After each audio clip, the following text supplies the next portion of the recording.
Какую предполагательную стоимость вы вообще вы для себя ориентировали?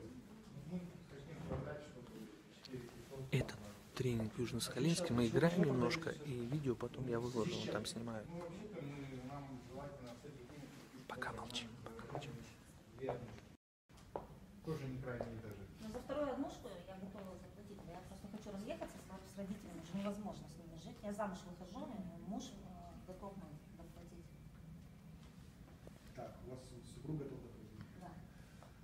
Так, понятно, что у нас, получается, вы продаете квартиру в связи с отъездом, правильно я понимаю? Ну, то есть квартира продается, вы съезжаете, а на следующий вы все же тоже, мне кажется, как бы, понимаю, вы подбираете какую-то квартиру для проживания. Соответственно, вам нужно, соответственно, продать одну двухкомнатную.